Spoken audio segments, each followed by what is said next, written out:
Hello dear students, myself Dr. Mahendra Bhise, and we will continue our lectures for BSc second, same third. Friends, in last lecture we have discussed on our first unit, that is angiosperm systematics and biodiversity. So in last several lectures we have discussed on what are the angiosperm, then what are the characteristics of angiosperms, then how they are studied in the taxonomy, so their classification, then the nomenclature systems, right? ICBN, what is the ICBN, International Code for Botanical Nomenclature, then what are the principles for this ICBN, and even we also discuss on the typification, herbarium, and lastly we also discuss on biodiversity. Okay, so friends, in today's lecture we will start our second chapter, that is again angiosperm, again on the angiosperm systematics, and in continuation with our last previous introduction. In this chapter we will study on the system of classification. आपण याच्यामध्ये या प्लांटची प्लांटचं classification कसं केलं गेलेलं आहे त्याबद्दल आपण या चॅप्टरमध्ये पाहणार आहोत. पर्टिक्युलरली प्लांट्सपैकी जे काही आपण एंजियोस्पर्मिक प्लांट असं म्हणतो त्याचं क्लासिफिकेशन आपण या चॅप्टरमध्ये पाहणार आहोत. पण सुरुवातीला क्लासिफिकेशनची सुरुवात कुठून झाली बघा. जसं की जेवढे काही लिव्हिंग ऑर्गॅनिझम आहेत या सर्व लिव्हिंग ऑर्गॅनिझमचे आपल्याला असे हे 5 महत्त्वाचे किंगडम्स तयार केलेले पाहायला मिळतात, बरोबर. 5 किंगडम सिस्टीम आपण ज्याला म्हणतो. So for classification of entire living organism, first kingdom is kingdom Monera, second one is kingdom protista. In kingdom Monera you can observe the living organisms like prokaryotic organisms. They are motile or some of them are non-motile. Asexually they can reproduce. These type of living organisms are considered under kingdom Monera. मग भरपूर सारे मोठ्या प्रमाणामध्ये micro organism आपल्याला या ग्रुपमध्ये पाहायला मिळतात. दुसरा ग्रुप आहे प्रोटिस्टा. दुसरा किंगडम आहे किंगडम प्रोटिस्टा. आणि या किंगडम प्रोटिस्टामध्ये मग आपल्याला थोडेसे काही चेंजेस झाले आपल्याला बघायला मिळेल, इव्हॉल्युशन झालेलं आपल्याला पाहायला मिळेल. युकॅरियोटिक ऑर्गॅनिझम्स जे एकतर युनिसेल्युलर असतील किंवा मल्टीसेल्युलर आपल्या याच्यामध्ये पाहायला मिळतील. दे ॲब्झॉर्ब दी न्यूट्रियंट्स. इवन फोटोसिंथेसिस या प्रकारच्या ऑर्गॅनिझममध्ये झालेलं आपल्याला दिसतं. मग याच्यामध्ये काही वेगळ्या प्रकारच्या अल्गी, सियानोबॅक्टेरिया, पॅरामेशियम म्हणा किंवा डायटम्स म्हणा, ज्याला आणखीन आपण म्हणतो की युनिसेल्युलर अल्गी जे आहेत या ग्रुपमध्ये आपल्याला दिसतात, की जे ऑर्गॅनिझम सेक्शुअली आणि असेक्शुअली रिप्रोड्यूस होतील. That is kingdom Protista. आणि मग या किंगडम प्रोटिस्टामधूनच एक स्लाइटली किंगडम एक हायर प्लांट किंवा आकारानं मोठाले असणारे प्लांटचा एक किंगडम वेगळा झाला. That is we called as a kingdom Plantae. त्यानंतर दुसरा एक किंगडम इव्हॉल्व झाला, दॅट इज किंगडम फंजाय, की जो आकारानं मोठा होता पण याप्रमाणे फोटोसिंथेसिस मात्र त्यामध्ये होत नाही. आणि तिसरा एक किंगडम असा नंतर तयार झाला, that is we called as a kingdom animalia. And in this you can observe all the motile eukaryotic multicellular ingest and sexually reproduced organisms, बरोबर. अशा प्रकारे सगळ्या लिव्हिंग ऑर्गॅनिझमचं क्लासिफिकेशन झालेलं आपल्याला दिसतं 5 किंगडममध्ये महत्त्वाच्या. आणि यापैकी जो काही किंगडम प्लांटी आहे या किंगडम प्लांटीचा आपण बॉटनी विषयामध्ये किंवा पर्टिक्युलरली या एंजियोस्पर्म सिस्टमॅटिक्समध्ये यापैकी जे काही एंजियोस्पर्मिक प्लांट आहेत त्याचा आपण या ठिकाणी स्टडी करणार आहोत. यानंतर पुढे जाऊन बघितलं आपण तर का प्लांट किंगडम जे आहे या प्लांट किंगडमचंही असं याप्रमाणे ब्रॉड क्लासिफिकेशन झालेलं आपल्याला पाहायला मिळतं. बेसिक क्लासिफिकेशन आपण ज्याला म्हणतो. मग जेवढे काही प्लांट आहेत या प्लांटचे 2 ग्रुप झालेले आपल्याला दिसतील. एक आहे जसं की आता या टेबलमध्ये दिलं आहे व्हॅस्क्युलर प्लांट्स आणि नॉन व्हॅस्क्युलर प्लांट्स, किंवा मग फॅनोरोगेम्स अँड क्रिप्टोगेम्स, किंवा पहिलं क्रिप्टोगेम्स आणि दुसरं फॅनोरोगेम्स, की non flowering plant, flowering plant असंही आपल्याला या ठिकाणी क्लासिफिकेशन ब्रॉडली त्या वेगवेगळ्या प्रकारच्या प्लांटच्या ग्रुपचं केलेलं आपल्याला दिसेल. आता इथं बघा जसं की नॉन व्हॅस्क्युलर प्लांट्स आहेत. व्हॅस्क्युलर आणि non vascular. Vascular means what, की ज्या प्लांटमध्ये व्हॅस्क्युलर टिश्यू प्रेझेंट आहे, झायलेम अँड फ्लोएम. मग नसणाऱ्या नॉन व्हॅस्क्युलर, मग जसं की ब्रायोफायटिक प्लांट आहेत, अल्गी आहेत, आहे की नाही, किंवा फंजाय आहेत. या ऑर्गॅनिझममध्ये आपल्याला कोणत्याही प्रकारच्या झायलेम किंवा याप्रमाणे व्हॅस्क्युलर बंडल्स प्रेझेंट असलेले दिसणार नाहीत. मग particularly or commonly algae and bryophytes, बरोबर, मॉसेस. दुसरीकडे व्हॅस्क्युलर बंडल्स असणारे काही प्लांट आहेत. मग त्यापैकी पहिला आहे स्पोर प्रोड्युसिंग प्लांट. बघा, काही प्लांटला स्पोर येतात, लहान लहान आकाराचे स्पोर, आणि काही प्लांटला स्पोरच्या ऐवजी सीड येतात. That is seed producing plant, की ज्याला आपण म्हणतो स्पर्मॅटोफायटा आणि टेरिडोफायटा, बरोबर. टेरिडोफायटाला स्पोर येतात टेरिडोफायटिक प्लांटला. मग त्या टेरिडोफायटिक प्लांटचे पुन्हा आणखीन क्लासिफिकेशन आपल्याला वेगळ्या प्रकारच्या क्लासेसमध्ये किंवा मग ऑर्डरमध्ये झालेलं आपल्याला पाहायला मिळेल. That is ferns, like ferns, horsetails, mosses. आणि मग इकडे जे काही सीड प्रोड्युसिंग प्लांट जे आहेत, स्पर्मॅटोफायटा जे आहेत, यापैकी दोन आपल्याला ग्रुप करता येतील. एक आहे नॉन फ्लावरिंग प्लांट, सॉरी याला नॉन फ्लावरिंग म्हणता येणार नाही शक्यतो, जिम्नोस्पर्मिक प्लांट आणि अँजिओस्पर्मिक प्लांट. मग आता जिम्नोस्पर्मिक प्लांट जे ते नेकेड सीड्स त्याचं महत्त्वाचं कॅरेक्टर आहे, आणि ज्याचं सीड एखाद्या एन्व्हेलपमध्ये, आवरणामध्ये तयार होतं, त्याला म्हणायचं अँजिओस्पर्मिक प्लांट.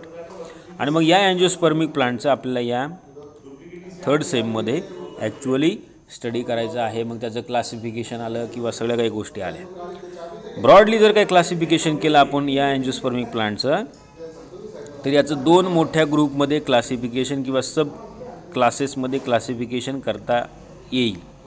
पहिला आहे मोनोकॉट आणि डायकॉट. जे काही प्लांट एकच कॉटलिडॉन असतो त्याच्यामध्ये, ज्याच्या एम्ब्रिओमध्ये, त्या प्रकारच्या प्लांटला म्हणायचं सिंगल कॉटलिडॉन ऑर मोनोकॉट प्लांट. आणि ज्यामध्ये दोन कॉटलिडॉन्स असतील त्याला म्हणायचं डायकॉट प्लांट. अशा प्रकारचं क्लासिफिकेशन आहे. किंवा मग मोनोकॉट डायकॉटमध्ये काय फरक आहे बघा, इथं लक्षात येईल तुम्हाला. मोनोकॉट प्लांट जे असेल, त्या मोनोकॉट प्लांटच्या सीडमध्ये जो काही एम्ब्रिओ असेल, त्या एम्ब्रिओमध्ये सिंगल कॉटलिडॉन आपल्याला पाहायला मिळतो, सो वन कॉटलिडॉन. आणि डायकॉटच्या प्लांटच्या एम्ब्रिओमध्ये दोन कॉटलिडॉन्स आपल्याला दिसतील. कॉटलिडॉन्स काय विषय तर तुम्हाला आता मी समजून सांगणार, नंतर आपला एम्ब्रिओलॉजी विषय आहे. याचबरोबर आणखीन तीन कॅरेक्टर आपल्याला दिसतात. जसं की रूटचा विचार केला तर फायब्रस रूट सिस्टीम मोनोकॉटमध्ये पाहायला मिळेल, आणि टॅप रूट टाईपची सिस्टीम डायकॉटमध्ये पाहायला मिळते. लीफचा विचार केला तर लीफवरती जे काही व्हेनेशन आहे, शिरा जे आहेत पानावरच्या, त्यामध्ये सुद्धा आपल्याला फरक बघायला मिळतो.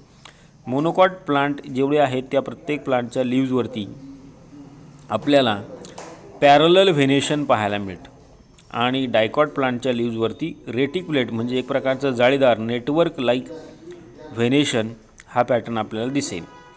फ्लावरचा विचार केला तर तीनच्या पटीमध्ये बघा, तीन किंवा त्याच्या मल्टिपल्समध्ये आपल्याला फ्लावरच्या पेटल्स या मोनोकॉट प्लांटच्या फ्लावरमध्ये दिसतील, लाईक जनरली ट्रायमेरस, तीन खाली तीन वरती तीन अशा प्रकारे. पण मात्र इकडं डायकॉट प्लांटमध्ये मात्र तीन नसून चार असतील किंवा पाच असतील, अशा नंबरमध्ये फ्लोरल व्हर्ल्स आपल्याला या डायकॉट प्लांटच्या जनरल मॉर्फोलॉजीमध्ये बघायला मिळतील.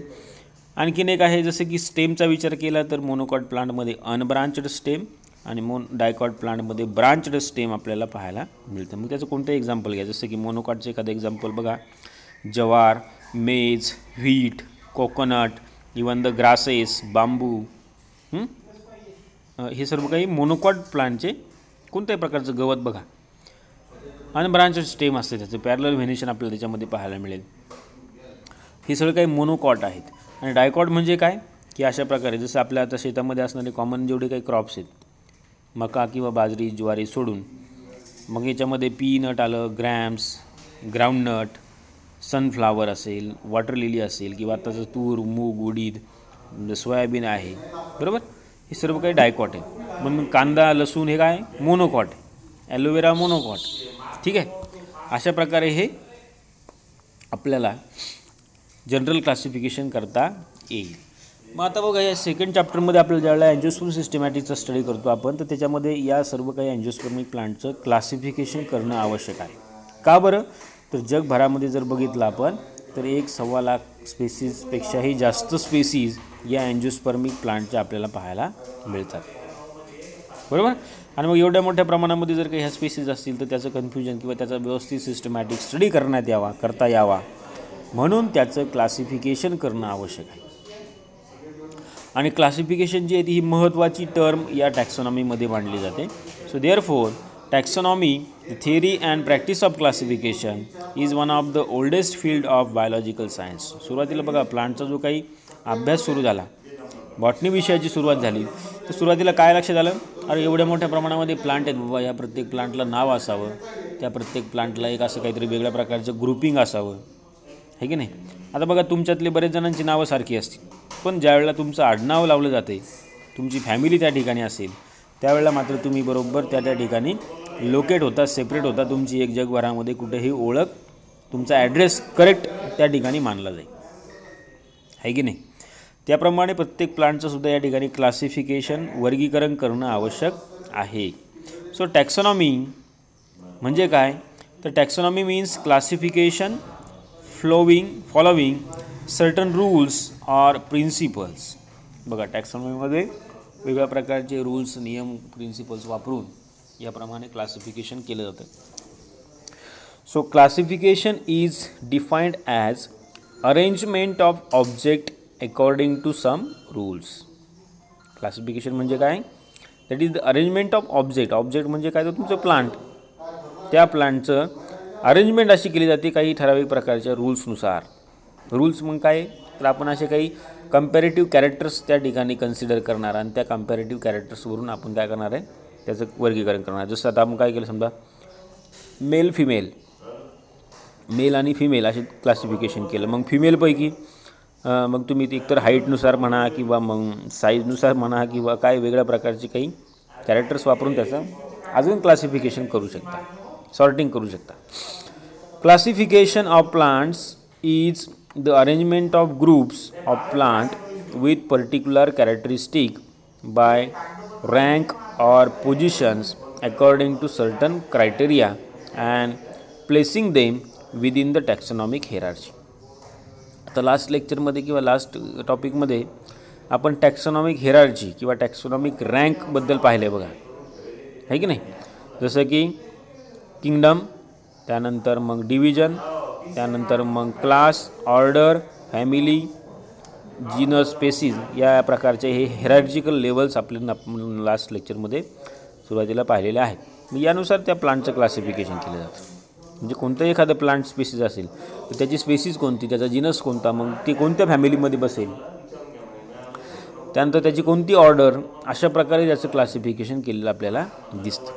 मग हे करण्यासाठी आत्तापर्यंत बघा 3 प्रकारच्या क्लासिफिकेशन सिस्टीम ज्या आहेत त्या आत्तापर्यंत होऊन गेल्या. So there are 3 categories of system of क्लासिफिकेशन्स.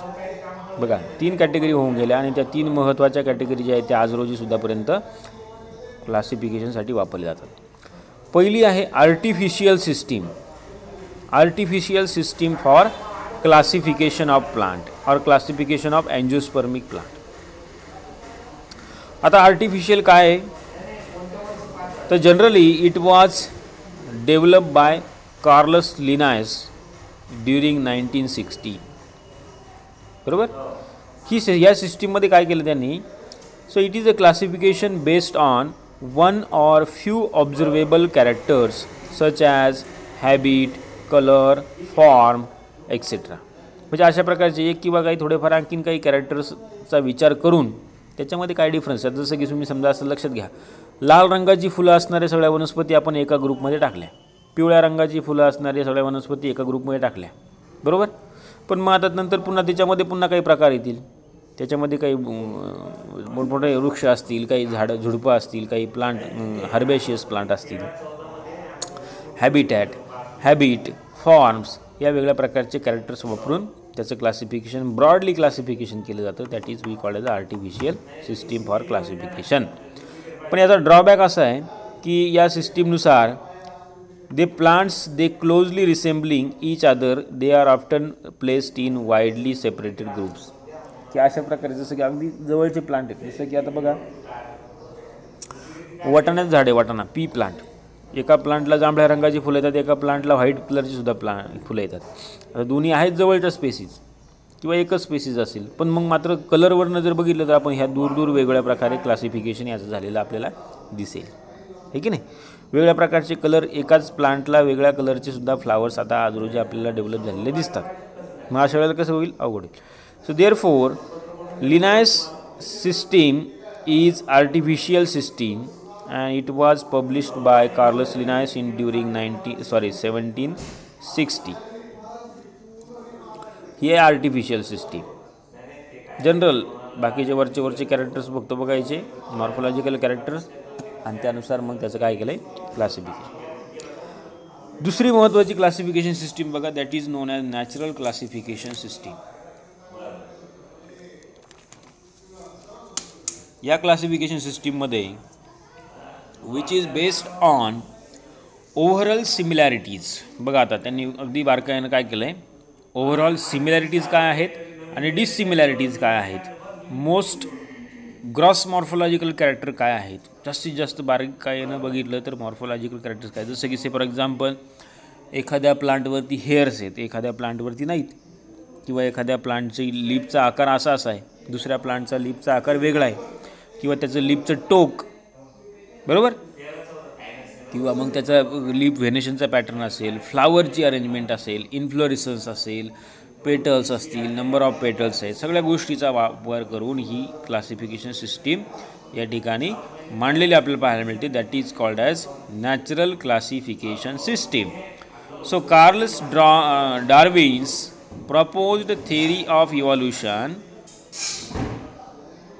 postulate that present the plant have descended from those existing in the ancient past through the series of modification in response to changing environmental conditions, which means that all present plants are related to each other in one way or another, and thus closely related plants should naturally be grouped together, and this is called as natural classification system. काय म्हणल्यानी की ज्याप्रमाणे environmental changes होत जातील त्याप्रमाणे प्लांटमध्ये वेगळ्या प्रकारचे characters तयार होतात, आणि त्यानुसार मग वेगळ्या प्रकारचे मॉर्फोलॉजिकल कॅरेक्टर्स आपल्याला प्लांटमध्ये परमनंटली झालेले आपल्याला दिसतील. परमनंट कॅरेक्टर, कायमस्वरूपी त्या प्लांटमध्ये तेच कॅरेक्टर तसं दिसेल, अशीच कॅरेक्टर या ठिकाणी कन्सिडर करतात, आणि त्यानुसार मग ही क्लासिफिकेशन सिस्टीम केलेली आपल्याला पाहायला मिळते. And धीज classification system was proposed bye two taxonomists. One is known as the Bentham and another one is the Hooker. ही दोन आडनाव आहेत, आणि म्हणून मग या सिस्टीमला नाव दिलं गेलं Bentham and Hooker system of classification. त्याचे डिटेल्स आपण नंतर पुढच्या लेक्चरमध्ये पाहणार आहे. तिसरी एक सिस्टीम बघा क्लासिफिकेशनची, ती म्हणजे फायलोजेनेटिक क्लासिफिकेशन सिस्टीम. आता ही जी काही क्लासिफिकेशन सिस्टीम आहे ही कशावरती आधारित आहे, it is based on common evolutionary descent. कोणत्या प्रकारच्या प्लांटचं कशा प्रकारे इव्हॉल्युशन झालं आहे, इव्हॉल्युशनरी रेकॉर्ड्स. मग त्या ठिकाणी फॉसिल्स असतील, काही वेगळ्या प्रकारचे जेनेटिक सिक्वेन्सेस असतील, याचा वापर करून ही सिस्टीम त्यांनी या ठिकाणी मांडलेली आपल्याला पाहायला मिळते. So this system of classification of plant is according to their evolutionary and genetic relationship. It enables us to find out the ancestor or derives of any taxon. For example, Engler and Prandtl systems and even the Hutchinson system. अशा दोन सायंटिस्टनी त्यांच्या system मांडल्या, and they are known as the phylogenetic system. पण मुळात काय, या सिस्टीमवरनं काय लक्षात येतं की एखादं प्लांट, या एखाद्या प्लांटचा ॲन्सेस्टर कोण असावा, कोण असेल, कोण होता, हे सर्व काही त्या ठिकाणी कन्सिडर करावं लागतं. मग त्यासाठी त्याला त्याचे फॉसिल रेकॉर्ड असतील किंवा आधीचे रेकॉर्ड जे आहेत, सारखे जे काही कॅरेक्टर आहेत त्याचा अभ्यास या ठिकाणी करावा लागतो. जेनेटिक सिक्वेन्स किंवा नंबर ऑफ क्रोमोझोम्स जे आपण ज्याला म्हणतो ते या ठिकाणी कन्सिडर केले जातात आणि त्यानुसार ही फायलोजेनेटिक सिस्टीम एक क्लासिफिकेशनची आपल्याला पाहायला मिळते. आता बघा 3 क्लासिफिकेशनच्या सिस्टीम आपण पाहिल्या. 3 वेगवेगळ्या अँगलनी त्या ठिकाणी विचार करून या सिस्टीम लावलेली आहे. पहिली सिस्टीम अशी लावली ओबडधोबड जनरल की बा एखादं कॅरेक्टर बघा त्या प्लांटचा कलर म्हणा, फुलाचा कलर म्हणा, अशा प्रकारे क्लासिफिकेशनची सिस्टीम या ठिकाणी आली. पहिली त्याला म्हणतो आपण artificial system. It was proposed by Carolus Linnaeus in 1760. Second one was good की ज्यामध्ये बरेचसे काही ओव्हरऑल कॅरेक्टर्स मॉर्फोलॉजिकल कॅरेक्टर असतील की ज्यामध्ये सिमिलर डिसिमिलर कॅरेक्टर जे आहेत त्याचा वापर करून या ठिकाणी ही क्लासिफिकेशन सिस्टीम वापरली किंवा तयार केली. That is non as natural classification system and it was proposed or this type of classification system is Bentham and Hooker system of classification. Bentham and Hooker classification system. यानंतर third classification system आपण पाहिली होती phylogenetic classification system. Okay, तर अशा या 3 वेगवेगळ्या प्रकारच्या system क्लासिफिकेशनच्या या ठिकाणी प्रपोज वेगवेगळ्या प्रकारच्या टॅक्सॉनॉमिस्टने केलेल्या आपल्याला पाहायला मिळतात. मग आता त्यापैकी सेकंड जी आहे natural classification system, it was good because of that it is relevant because या क्लासिफिकेशन सिस्टीममध्ये बघा जेवढे काही शक्य होतील तेवढे मॉर्फोलॉजिकल कॅरेक्टर्स अगदी मायक्रोमॉर्फोलॉजिकल असतील किंवा मॅक्रोमॉर्फोलॉजिकल असतील. मॅक्रो म्हणजे काय उघड्या डोळ्याने दिसणारे आणि मायक्रो म्हणजे काय की ज्या ठिकाणी मायक्रोस्कोपचा किंवा लेन्सचा वापर करून दिसणारे मॉर्फोलॉजिकल कॅरेक्टर्स. या सर्व कॅरेक्टर्सचा मग यामध्ये सिमिलर असू किंवा डिसिमिलर असू या सर्व गोष्टींचा वापर करून त्या ठिकाणी ही क्लासिफिकेशन सिस्टीम मांडलेली आपल्याला पाहायला मिळते. बरोबर. मग यामध्ये generally it is non as Bentham and Hooker system. It is natural system. Natural लक्षात ठेवा natural system of classification given by George Bentham and sir Joseph Hooker in साधारणतः 1800 ते 1900च्या कालावधीमध्ये ही टॅक्सॉनॉमिस्ट होऊन गेले. या टॅक्सॉनॉमिस्टनी ही सिस्टीम या ठिकाणी प्रपोज केलेली आपल्याला दिसते. They propose this natural system of classification in their book. They have published their books and in the book they have published this classification system. This book is known as Genera Plantarum. काय नावाचं book आहे? Genera Plantarum, which includes 3 volumes contain the description of all known genera of seed plants or angiospermic plant in Latin language. Latin लँग्वेजमध्ये पहिल्यांदा यांनी काय केलं आहे सगळे जेवढे काही प्लांट होते त्यावेळेला शक्य जितके जेनरा होते तेव्हा प्रत्येक प्लांटचं डिस्क्रिप्शन आणि क्लासिफिकेशन या जनरा प्लांटॅरम या बुकमध्ये पब्लिश केलं. So this book was publish during July 1862 and April 1883. 2 वर्षामध्ये ही बुक त्यांनी पब्लिश केले. आणि during the 1759 Princess Augusta, mother of George III of England, started developing botanical gardens in Kew House. बघा आता ही जी काही महाराणी होती या महाराणीचं एक क्यू नावाचं हाऊस होतं. प्रिन्सेस ऑगस्टा कुणाची मदर? जॉर्ज थर्ड की जो इंग्लंडचा राजा होता. मग त्यांनी याप्रमाणे बोटॅनिकल गार्डन डेव्हलप करण्याची कॉन्सेप्ट किंवा त्याप्रमाणे एक छान बगीचा तयार करावा म्हणून मग त्यावेळेला प्रोत्साहन दिलं. So these gardens become famous and हे गार्डन त्या ठिकाणी डेव्हलप होतं. आणि मग अशा गार्डनमध्ये sir WJ Hooker, father of JD Hooker, बरोबर. JD हुकर म्हणजे जोसेफ हुकर जे आहेत यांचे वडील त्या ठिकाणी काम करत होते. They was appointed as a director of this garden in 1841. आणि मग आता वडील त्या ठिकाणी गार्डनचे डायरेक्टर असल्यामुळे त्या मुलालाही त्या ठिकाणी गार्डन किंवा त्या प्लांटची आवड होती. आणि त्यातूनच in 1855 JD Hooker was appointed as a director of Q botanical garden. म्हणजे त्यांनी पण त्यानंतर प्लांटवरती रिसर्च केला, प्लांट सायन्समध्ये अभ्यास केला आणि नंतर मग 1855 साली त्यांची त्या ठिकाणी त्या गार्डनवरती डायरेक्टर म्हणून अपॉइंटमेंट झाली. So at that time he was well known botanist in the Europe. बघा आता इथं या फिगरमध्ये तुम्हाला त्यांचे फोटो दिसतील. J.D. हुकर म्हणजे Joseph Hooker. Okay. So he was known as a botanist in the Europe, and during his resume, the botanical garden was famous in England, include collection of all the significant plant from British empires. बघा त्या botanical गार्डनमध्ये सगळे असे महत्त्वाचे plants त्या ठिकाणी लावलेले दिसतात.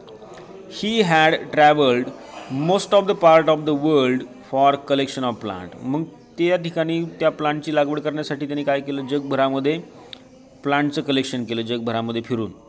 मग जसं की आपल्याकडनं काही महत्त्वाची झाडं असतील, तिकडची काही झाडं असतील, ती सगळे काही आता बॉटॅनिकल गार्डन कॉन्सेप्टमध्ये काय करतो आपण, वेगवेगळ्या ठिकाणची प्लांट्स आपल्याला एकाच ठिकाणी कल्टिवेट करता येतील अशा प्रकारची योजना म्हणजे botanical garden. So the plants which he could not cultivate in botanical garden they were conserved in the form of herbarium. बघा तर ते जेवढे काही प्लांट त्या ठिकाणी कल्टिवेट करू शकले नाहीत, मग अशा प्लांटचं मात्र त्यांनी हार्बेरियम करून ठेवलं. म्हणजे जगभराचे प्लांट त्यांच्याकडे त्या गार्डनमध्ये आले.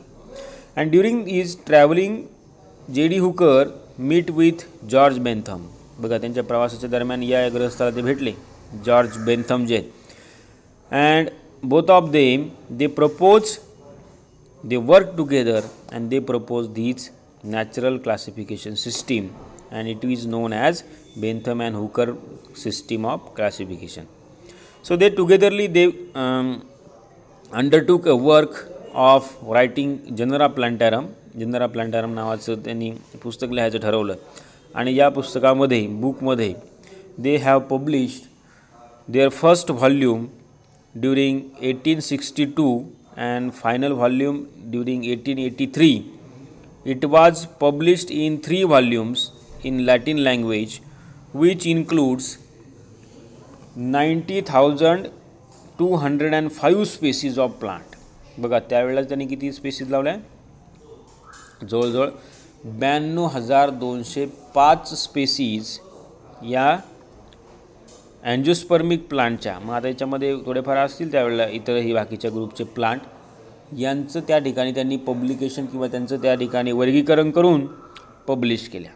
आणि या 92,205 स्पेसीजपैकी ज्या काही स्पेसीज आहेत, या स्पेसीज साधारणतः 7,569 जनरा त्याच्या होत्या, आणि यापैकी 200 त्याच्या फॅमिलीज त्यांनी त्या ठिकाणी क्लासिफाय केल्या होत्या. म्हणजे कसं असतं, सुरुवातीला फॅमिली, सो 200 families.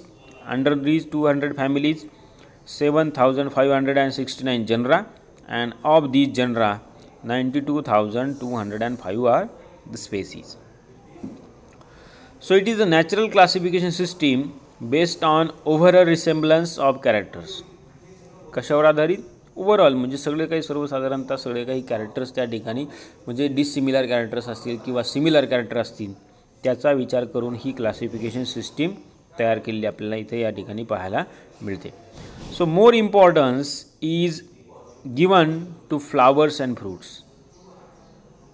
त्यांनी कशावर जास्त भर दिला, कोणत्या कॅरेक्टरवरती, फ्लावर आणि फ्रूटच्या कॅरेक्टरवरती. कारण का, तर ही जी काही फ्लावर आणि फ्रूटची कॅरेक्टर जी आहेत ती जनरली जरी कशाही प्रकारची जिओग्राफिकल कंडिशन असू द्या किंवा एन्व्हायरमेंटल इफेक्ट असतील, ही कॅरेक्टर मात्र कधी शक्यतो बदलत नाहीत. जसं की number of petals, number of stamens, number of ovules, बरोबर ना, किंवा त्याची size, shape. So there for flowering characters किंवा फ्रूट ही कॅरेक्टर जास्त करून त्यांनी काय केलेत, कन्सिडर केली.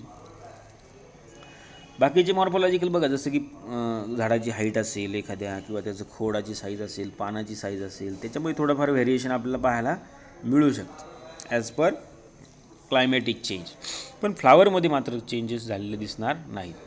So Bentham and Hooker system of classification, they have divided all the phanerogamic plants, जेवढे काही सीडेड प्लांट आहेत जेवढ्या काही प्लांटला सीड येतात म्हणजे फ्लावर्स येतात, अशा प्लांटचं त्यांनी काय केलं, पहिल्यांदा 3 क्लासेसमध्ये क्लासिफिकेशन केलेलं आपल्याला या ठिकाणी पाहायला मिळेल. सो फर्स्टली और ब्रॉडली दे हॅव डिवायडेड और they have classified these phanerogamic plant into 3 classes. First is dicotyledons, second one is gymnosperm and third one is the monocotyledons. बघा, अशा क्लासमध्ये त्यांनी क्लासिफिकेशन केलं. जेवढे काही फ्लावरिंग प्लांट होते तेवढेच.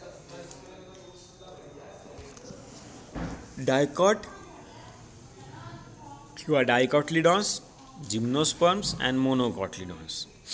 ठीक आहे, अशा प्रकारे त्यांनी क्लासिफिकेशन केलं आणि त्यानुसार मग प्रत्येक क्लासमध्ये त्याचं पुन्हा पुढे डिटेल क्लासिफिकेशन देऊन यामध्ये टोटल